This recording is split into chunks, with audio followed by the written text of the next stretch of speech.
Welcome to SamZone। Finally আপনাদের সেই বহুল প্রতীক্ষিত ভিডিওটি নিয়ে হাজির হয়ে গেলাম। 15,000 টাকা বাজেটের আশেপাশে সবচাইতে বেস্ট স্মার্টফোন।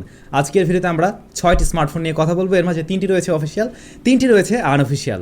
আপনার বাজেট যদি 15,000 টাকার প্লাস 15,000 টাকার মাইনাস মানে 15,000 টাকার নিচেও হয় বা 15,000 টাকার একটু উপরে হয়, তাহলে আমার মনে হয় এই 6টা স্মার্টফোনের মধ্যে যে কোনো একটি আপনার জন্য একেবারেই পারফেক্ট। এই 6টা স্মার্টফোন আমরা কী দেখে বাছাই করেছি? মিনিমাম কিছু ক্রাইটেরিয়া রয়েছে। তার মাঝে হতে পারে অবশ্যই স্মার্টফোনগুলোতে থাকতে হবে 4GB RAM, 64GB storage minimum. এর উপরে থাকলে তো কোনো সমস্যা নাই। আবার এই স্মার্টফোনগুলোতে প্রত্যেকটাতে মিনিমাম থাকতে হবে 5000 mAh ব্যাটারি এবং ফাস্ট চার্জিং সিস্টেম থাকতে হবে মিনিমাম 18 ওয়াটের। এরপরে এর যে প্রসেসর, মিডিয়াটেকের ক্ষেত্রে অবশ্যই হেলিও Z80 এর উপরে থাকতে হবে বা হেলিও Z80 এর মধ্যে থাকতে হবে। আর স্ন্যাপড্রাগনের ক্ষেত্রে কলকাম স্ন্যাপড্রাগন 675 এর উপর থাকতে হবে মিনিমাম। এছাড়া ডিসপ্লে, ক্যামেরা এগুলোতে গুরুত্ব দেওয়া হয়েছে। তো আমি মনে করি আপনার বাজেট 15,000 টাকার আশেপাশে হয়ে থাকলে এই ভিডিওটা আপনার জন্য খুবই গুরুত্বপূর্ণ হতে যাচ্ছে। চলুন শুরু করা যাক। পুরো ভিডিও নিয়ে স্যাম থাকবো আপনাদের সাথে। আপনারা দেখছেন SamZone। যারা নতুন রয়েছেন চ্যানেলটি সাবস্ক্রাইব করে অবশ্যই আমাদের সাথে থাকুন। তো ভাই লোক, শুরু করা যাক অফিসিয়াল ফোন দিয়ে। অফিসিয়ালভাবে আমাদের কাছে 3টি স্মার্টফোন রয়েছে এবং আমরা 3 নাম্বার থেকে 1 নাম্বারের দিকে যাচ্ছি। 3 নাম্বার যে স্মার্টফোনটি রয়েছে সেটা একটু দাম কম। আপনার বাজেট যদি 13,000 টাকা হয়ে থাকে তাহলে এই মুহূর্তে আপনি অফিসিয়ালভাবে অবশ্যই চয়েস করতে পারেন Realme Narzo 30A এই স্মার্টফোনটিকে। এই স্মার্টফোনের 4GB 64GB ভ্যারিয়েন্ট বাংলাদেশ মার্কেটে লঞ্চ করা হয়েছে 12,990 টাকায়, মানে ওই 13,000 টাকা। তো এই মোবাইল ফোনটাকে আমার মনে হয়েছে ওভারঅল কিন্তু একটা ভালো গোছানো প্যাকেজ এই বাজেট অনুযায়ী। মোবাইল ফোনটা কী অফার করছে? এই মোবাইল ফোনটা টোটালি পলিকার্বনেট বা প্লাস্টিক বিল্ড, অর্থাৎ রেয়ার প্যানেল এবং বডি ফ্রেম।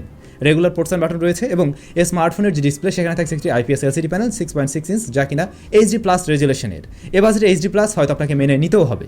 তারপরে এই মোবাইল ফোনের যে প্রসেসর সেখানে রয়েছে MediaTek Helio Z85 octa-core processor, যেটা খুবই পরীক্ষিত প্রসেসর, যেটা গেমিংয়ের জন্য ভালো রেজাল্ট করে। ইভেন এই স্মার্টফোনেরও গেমিং পারফরমেন্স যথেষ্টই ভালো ছিল। এরপর এই স্মার্টফোনের ক্যামেরায় রেয়ারে আমরা দেখতে পাই ডুয়াল ক্যামেরা সেটআপ রয়েছে 13+2, আর ফ্রন্ট ফেসিংয়ে থাকছে 8 মেগাপিক্সেলের ক্যামেরা। ক্যামেরার রেজাল্টটা আহামরি কিছু নয়। 13,000 টাকা বাজেটে আরও বেশ কিছু স্মার্টফোনের সাথে কম্পেয়ার করতে গেলে হয়তো একটু পিছিয়ে পড়বে, কিন্তু পারফরমেন্সের কারণে সে আবার এগিয়ে থাকছে অবশ্যই। তারপরে এই স্মার্টফোনের যে র্যাম টাইপ তা হলো LPDDR4X এবং এর স্টোরেজ টাইপ eMMC 5.1। ব্যাটারি থাকছে 6000 mAh 18 ওয়াটের ফাস্ট চার্জিং সিস্টেম। তো এই ছিল এই প্যাকেজটা মোটামুটি। এই প্যাকেজটাকে আমি অবশ্যই 13,000 টাকায় খুবই ভালো বলবো পারফরমেন্সের জন্য। তবে ক্যামেরাতে আর একটু ভালো কিছু দিলে অবশ্যই ভালো হতো। তারপরেও আপনি 13,000 টাকায় স্টিল এটাকে চয়েস করতে পারেন। অফিসিয়ালভাবে আমাদের লিস্টের সেকেন্ড স্মার্টফোনটি হলো ইনফিনিক্স ব্র্যান্ডের Infinix Note 8i। 15,000 টাকা বাজেট যদি আপনার হয়ে থাকে তাহলে অবশ্যই এই স্মার্টফোনটি আপনি চয়েস করতে পারেন। Infinix Note 8i 128GB variant Bangladesh মার্কেটে লঞ্চ করা হয়েছে 14,990 টাকাতে, তার মানে 15,000 টাকায়। এই মোবাইল ফোনটি কী অফার করছে? এই মোবাইল ফোনটিও রেয়ার প্যানেল বা বডি ফ্রেম প্লাস্টিক বা পলিকার্বনেটে তৈরি। এর ডিসপ্লেতেও একটি IPS LCD প্যানেল, যা কিনা HD+ রেজুলেশনের। এর রেয়ারে থাকছে কোয়াড ক্যামেরা সেটআপ 48, 22 এবং AI সেন্সর, আর ফ্রন্ট ফেসিং ক্যামেরায় রয়েছে 8 মেগাপিক্সেলের সেন্সর। এই মোবাইল ফোনের যে প্রসেসর সেখানে রয়েছে মিডিয়াটেক হেলিও Z80। তারপরে এই মোবাইল ফোনের ব্যাটারি সেখানে আমরা পেয়ে যাচ্ছি 5000 mAh, আর এর বক্সে আপনি পেয়ে যাবেন 18 ওয়াটের একটি ফাস্ট চার্জিং সিস্টেম। এর স্টোরেজ টাইপ eMMC 5.1 এবং এর যে র্যাম টাইপ তা হলো LPDDR4X এর। তো এই যে প্যাকেজটা এটা কিন্তু খারাপ নয়। এই মোবাইল ফোনের যে শুনতে যা প্যাকেজ শোনা যায় তা কিন্তু খুবই ভালো, তবে এর ক্যামেরা কোয়ালিটিতে আরেকটু ইম্প্রুভমেন্টের জায়গা ছিল। ক্যামেরাটা ততটাও ভালো নয়। এ বাজেটেই আরও একটি ফোন রয়েছে, তা হলো TECNO Camon 16। ওই স্মার্টফোন আর এই স্মার্টফোনের প্রায় ম্যাক্সিমাম জিনিস একই রকম, দামটাও এক। আবার ওই স্মার্টফোনটা কিন্তু 128GB ভ্যারিয়েন্ট আপনি পেয়ে যাবেন, প্লাস সেটাতেও রয়েছে একটি IPS LCD প্যানেল যা HD+ রেজুলেশনের, এবং ওই মোবাইল ফোনের যে ক্যামেরা সেখানেও কিন্তু 48 মেগাপিক্সেলই দেওয়া হয়েছে কোয়াড ক্যামেরা সেটআপেই। তো বাংলাদেশের অনেক ইউটিউবার আবার বলছে ওটাতে নাকি 64 মেগাপিক্সেল রয়েছে। TECNO Camon 16 48 মেগাপিক্সেলে নিয়ে এসেছে, কিন্তু ক্যামেরা কোয়ালিটি আবার এই যে Infinix Note 8i এইটার চাইতে অবশ্যই ভালো। আবার TECNO Camon 16 কিন্তু আপনি ফ্রন্ট ফেসিং ক্যামেরায় 16 মেগাপিক্সেল পেয়ে যাচ্ছেন। তো সেকেন্ড নাম্বার লিস্টে আমি Infinix Note 8i এটাকে রাখলেও আপনার যদি ক্যামেরার দিকে বেশি গুরুত্ব থাকে সেই ক্ষেত্রে আপনি TECNO Camon 16 এই স্মার্টফোনটিকে দেখতে পারেন। বাট আপনার যদি মনে হয় আমি ওভারঅল প্যাকেজ চাই তাহলে আপনি অবশ্যই Infinix Note 8i এটা নিয়ে নেবেন। অফিসিয়ালভাবে আমাদের লিস্টের 1 নাম্বার যে স্মার্টফোনটি রয়েছে তা POCO ব্র্যান্ডের POCO M2। এই স্মার্টফোনটি আপনি অবশ্যই চয়েস করতে পারেন, যদিও সেটা 15,000 টাকার মধ্যে আপনি পাচ্ছেন না, একটু বাড়াতে হবে। এর দাম ওই 16,000 টাকা, তবে হয়তো কিঞ্চিত কমেও পেতে পারেন বা 16,000এও হয়তো আপনাকে কিনতে হতে পারে। এই স্মার্টফোনটা কী অফার করছে? সবচাইতে ভালো বিষয় হলো অফিসিয়ালভাবে এই স্মার্টফোনটাতে আপনি একটি ফুল HD+ রেজুলেশনের ডিসপ্লে পেয়ে যাচ্ছেন, যা IPS LCD প্যানেলে তৈরি 6.53 ইঞ্চ। সো এতক্ষণ যতগুলো ফোন নিয়ে কথা বলছি প্রত্যেকটাতেই কিন্তু HD+ ছিল, আর এটাতে আপনি ফুল HD+ পাচ্ছেন, এটা অবশ্যই একটা ভালো বিষয়। এই মোবাইল ফোনের রেয়ারও থাকছে quad camera setup 13822। Camera quality খারাপ নয়, মোটামুটি ভালোই রয়েছে। তারপরে এই স্মার্টফোনের যে প্রসেসর সেখানে আমরা দেখতে পাই মিডিয়াটেক হেলিও G80 দেওয়া হয়েছে এতেও রয়েছে 5000 mAh ব্যাটারি, 18 ওয়াটের ফাস্ট চার্জিং সিস্টেম। তো এই মোবাইল ফোনটার পারফরমেন্স আসলে কেমন ছিল? এই মোবাইল ফোনটার পারফরমেন্স খারাপ নয়, যেমন এই যে হেলিও G80 রয়েছে, আগের বেশ কিছু ফোনে আমরা দেখেছি হেলিও G80 দেওয়া রয়েছে। ওগুলোর সাথে কম্পেয়ার করতে গেলে এর পারফরমেন্সটা আপনি কিছু ক্ষেত্রে কম পাবেন। কেন কম পাবেন? কারণ হলো এই স্মার্টফোনে ফুল এইচডি প্লাস রেজলিউশনের ডিসপ্লে ব্যবহার করা হয়েছে। তো এই ফুল এইচডি প্লাস রেজলিউশনের ডিসপ্লের জন্য এখানে একটু এক্সট্রা প্রেশার নিতে হচ্ছে এর প্রসেসরকে, এবং সেটা পুশ করতে গিয়ে সে ওই লেভেলের পারফরমেন্সটা দেখাতে পারছে না যেটা কিনা একটি এইচডি প্লাস রেজলিউশনের সাথে থাকা ওই প্রসেসর দেখাতে পারে। সো এই বিষয়টা মাথায় রাখবেন। আরেকটা ব্যাপার, এই স্মার্টফোনটার যে ক্যামেরা সেটাকে যদি একটু লং টাইমের জন্য ব্যবহার করা হয় তাহলে ফোনটা মোটামুটি ভালোই গরম হয়ে যায়। এর বাইরে এই ফোনটা বেশ ওকে, তবে আপনি কিন্তু দিন শেষে ফুল এইচডি প্লাস রেজলিউশনের ডিসপ্লে পাচ্ছেন। সো আপনি চাইলে এটাকে অবশ্যই চয়েস করে নিতে পারেন।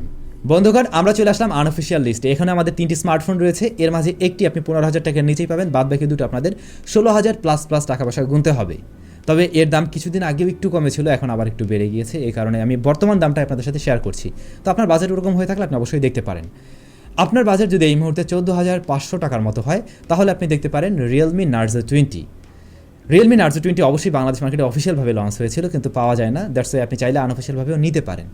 Narzo 30A আর এর মাঝে খুব বেশি তফাৎ নেই, তবে কিঞ্চিত তফাৎ রয়েছে, যে কারণে 500 টাকা বেশি দিয়ে এবং আনঅফিসিয়ালভাবে এই স্মার্টফোনটা নিতে পারেন।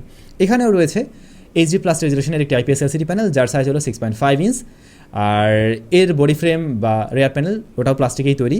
তারপরে এই স্মার্টফোনের রেয়ার থাকছে quad camera, triple camera setup মনে হয়, 48 মেগাপিক্সেল, 8 মেগাপিক্সেল এবং 2 মেগাপিক্সেল, আর এর ফ্রন্ট ফেসিংয়ে রয়েছে 8 মেগাপিক্সেলের সেন্সর।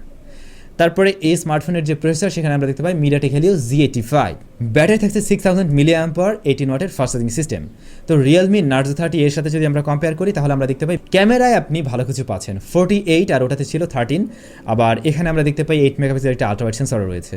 সো ক্যামেরাতে আপনি অবশ্যই এটা ভালো পাচ্ছেন, যদি আপনি ওই 500 টাকা বাড়ান আর কি। এখন আপনি ডিসিশন নিতে পারেন আনঅফিসিয়াল নেবেন কিনা, নিলে আপনি এটা দেখতে পারেন অবশ্যই। আনঅফিসিয়ালভাবে আমাদের লিস্টের সেকেন্ড স্মার্টফোন তা হলো Redmi Note 9 Pro, বেশ পপুলার স্মার্টফোন। আমি ইন্ডিয়ান ভ্যারিয়েন্টের কথা বলছি। Redmi Note 9 Pro এর 464GB ভ্যারিয়েন্ট আপনারা এই মুহূর্তে কিনতে পারছেন 16,800 টাকার মধ্যে, হয়তো 16,500তেও পেয়ে যেতে পারেন আনঅফিসিয়ালভাবে। এই মোবাইল ফোন কী কী অফার করছে? এর বোথ সাইডকে কিন্তু কোর্নিং গোরিলা গ্লাস 5 প্রোটেকশন করছে। এতে রয়েছে একটি ফুল এইচডি প্লাস রেজলিউশনের IPS LCD প্যানেল। এর রেয়ারে থাকছে কোয়াড ক্যামেরা, সেটা 48:822। ফ্রন্ট ফেসিংয়ে থাকছে 16 মেগাপিক্সেলের ক্যামেরা। সবচেয়ে ভালো বিষয় হলো এই স্মার্টফোনের প্রসেসর, Qualcomm Snapdragon 720G এই প্রসেসরটি রয়েছে এই স্মার্টফোনটিতে। সো যারা পারফরমেন্স চান তারা নির্দ্বিধায় এটাকে চয়েস করতে পারেন এই বাজেটেও। তারপরে এই মোবাইল ফোনে রয়েছে 5020 mAh ব্যাটারি, 18 ওয়াটের ফাস্ট চার্জিং সিস্টেম। তো ওভারঅল এই প্যাকেজটা কিন্তু বেশ দারুণ। অবশ্যই এটাকে 16,500 টাকা বা 16,000-এর আশেপাশে নেওয়ার মতো একটি ফোন। কিছুদিন আগে দাম মনে হয় আরেকটু কম ছিল, এখন মনে হয় আবার একটু এই কোভিডের জন্য আবার একটু বেড়ে গিয়েছে। আনঅফিসিয়ালভাবে 1 নাম্বার যে স্মার্টফোনটি রয়েছে তা হলো Redmi Note 10। এই স্মার্টফোনটিকে আপনি চয়েস করতে পারেন। তবে অনেক জায়গা থেকে আপনারা লোভনীয় প্রস্তাব বা ভুল তথ্য জেনেছেন যে এই স্মার্টফোন নাকি 15,000 টাকা বাজেটের আশেপাশে পাওয়া যায়, কিন্তু এটা ভুল কথা। এই স্মার্টফোন বাংলাদেশ মার্কেটে সর্বনিম্ন বিক্রি হয়েছিল 16,500 টাকাতে। এর নিচে নতুন হিসেবে এই স্মার্টফোন সেল হয়নি এখনও। তবে এই মুহূর্তে দাম আরও বেড়ে গিয়েছে। এই মোবাইল ফোনটির বর্তমান যে মূল্য রয়েছে তা প্রায় 17,000 টাকার মতো। তবে কয়েকদিন পরে স্মার্টফোনের দাম আবার কিছুটা কমবে। এই মোবাইল ফোনটি কী অফার করছে আপনারা অবশ্যই জানেন, যেমন এখানে একটি সুপার অ্যামোলেড প্যানেল দেওয়া হয়েছে যা ফুল এইচডি প্লাস রেজলিউশনের, তবে এটা রেগুলার রিফ্রেশ রেটের। এর রেয়ারে থাকছে কোয়াড ক্যামেরা সেটআপ 48:822 এবং ফ্রন্টে রয়েছে 13 মেগাপিক্সেলের ক্যামেরা। মোবাইল ফোনটির যে প্রসেসর সেখানে রয়েছে Qualcomm Snapdragon 678 অক্টাকোর প্রসেসর। 678 এটা আগের যে মোবাইল ফোনটা নিয়ে আমরা কথা বললাম 720G, ওটা চাইতে অবশ্যই একটু পিছিয়ে থাকছে, তবে এটা লেটেস্ট প্রসেসর। এর পারফরমেন্স খুব একটা খারাপ নয়, চাইলে আপনি এটাও দেখতে পারেন যেহেতু এখানে সুপার অ্যামোলেড প্যানেল রয়েছে। এর স্টোরেজ টাইপ কিন্তু UFS 2.2, এটা আবার একটা ভালো বিষয় অবশ্যই। ফোনটিতে রয়েছে 5000 mAh ব্যাটারি এবং 18 ওয়াটের ফাস্ট চার্জিং সিস্টেম। তো যেহেতু সুপার অ্যামোলেড এটার একটা ভ্যালু থাকে অন্যরকম, ফুল এইচডি প্লাস আবার, যে কারণে আমরা এটাকে 1 নম্বরে রেখেছি। তবে এইটার দামটা যদি আরেকটু কমে তাহলে প্যাকেজটা আরও বেশি দারুণ হবে। যেহেতু এই মুহূর্তে 17,000 টাকা, আমার মনে হয় আনঅফিসিয়ালভাবে কিনতে গেলে আরেকটু কম দিয়ে কেন অবশ্যই ভালো হবে। সো চাইলে একটু ওয়েটও করতে পারেন, আবার এই মুহূর্তেই লাগলে নিয়ে নিতে পারেন। তো ভাই ব্রাদার, এই ছিল আমাদের আজকের আয়োজন। আমার মনে হয় আপনারা খুব সহজেই বুঝে গিয়েছেন আপনার জন্য কোন স্মার্টফোনটা পারফেক্ট হবে। অফিসিয়ালভাবে চাইলে ওই স্মার্টফোনগুলোর মধ্যে দেখতে পারেন, আনঅফিসিয়ালভাবে চাইলে এই মোবাইল ফোনগুলোর মধ্যে দেখতে পারেন।